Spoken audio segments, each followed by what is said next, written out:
Digital தங்கத்தை வாங்குபவர்களை SEBI எச்சரித்துள்ளது. Digital தங்கம் என்றால் என்ன, செபியின் எச்சரிக்கை என்ன என்பதை விவரிக்கிறார் சிறப்பு செய்தியாளர் சலீம். தங்க நகை வாங்குறதுல லேட்டஸ்ட் ட்ரெண்ட் டிஜிட்டல் கோல்டு என அழைக்கிறார்கள். டிஜி கோல்டு என்றும் அழைப்பார்கள். மொபைல் ஃபோனில் இருக்க பல்வேறு அப்ளிகேஷன்ஸில், அந்த ஆப்ஸில் நீங்கள் இதை பார்க்கலாம். ரொம்ப கிரெடிபிள் அப்ளிகேஷன்ஸு கூட அவங்க உள்ளே போய் மற்ற விவரங்கள், இந்த பண பரிவர்த்தனைலாம் செய்கிற அந்த அப்ளிகேஷன்ஸில் கூட உள்ளே போனீங்கன்னா அங்கே ஒரு ஆப்ஷன் கொடுத்துருப்பாங்க டிஜி கோல்டு வாங்குவதற்கு. டிஜி கோல்டு என்றால் என்ன?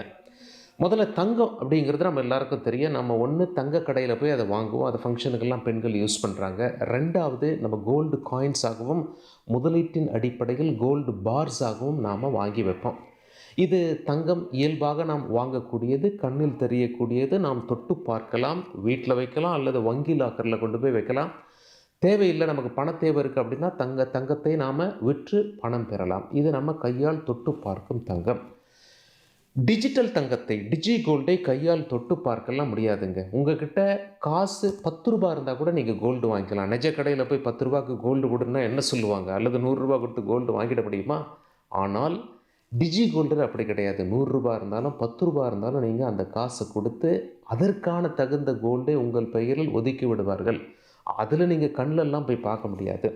அப்படி நீங்கள் டெய்லி 10 ரூபா கொடுத்து கொஞ்சமாக தங்கத்தை வாங்குறீங்க அப்படின்னா ஒரு கட்டத்தில் நீங்கள் அந்த பணத்தை திருப்பி எடுக்க ஆசைப்படுறீங்கன்னா அன்றைய தேதியில் தங்கத்தில் விலை என்னவோ அதை நீங்கள் எடுக்கலாம். இப்படித்தான் நமக்கு தெரிஞ்ச ஒருவர் 6000 ரூபா போட்டிருக்காரு. அவர்கிட்ட விசாரிக்கும் போது அவர் என்ன சொல்லியிருக்கார்? நான் 6000 ரூபா போட்டேன் சார், நான் 10,000 ரூபாவை அதை எடுத்தேன் அப்படின்னு சொல்கிறார். இது ஒரு பக்கம். செபி இப்போ என்ன சொல்லியிருக்காங்க அப்படின்னா, செபி என்பது ஒரு ஒழுங்குமுறை ஆணையம். எந்த ஒழுங்குமுறை ஆணையம்? Securities and exchange board of India, அதாவது பங்குச்சந்தை ஒழுங்குமுறை ஆணையம்.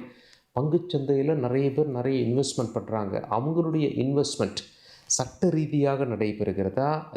அதில் உள்ள பார்ட்டிசிபேட் பண்ணுற கம்பெனிஸு சட்டத்துக்குட்பட்டு பார்ட்டிசிபேட் பண்ணுறாங்களா அப்படின்னு சொல்லிட்டு முதலீட்டாளர்களின் நலன் சம்பந்தமாக அமைக்கப்பட்டிருக்கும் ஒரு அமைப்பு என்று சொல்லலாம்.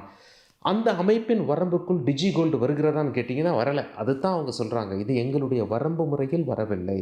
தங்கத்தின் மீது முதலீடு செய்ய நிறைய வழி இருக்குது. எங்ககிட்ட எங்களோட வரமுறைக்குள்ளே வருகின்ற வழிமுறைகளும் இருக்கிறது, அது பாதுகாப்பானது. ஆனால் டிஜி கோல்டு அப்படின்னு சொல்லி நீங்கள் ஆன்லைனில் போய் பர்ச்சேஸ் பண்ணிங்கன்னா அதற்கு நாங்கள் எந்த கேரண்டியும் கொடுக்க முடியாது, எந்த ஒழுங்குமுறையும் கிடையாது, எந்த பாதுகாப்பும் கிடையாது.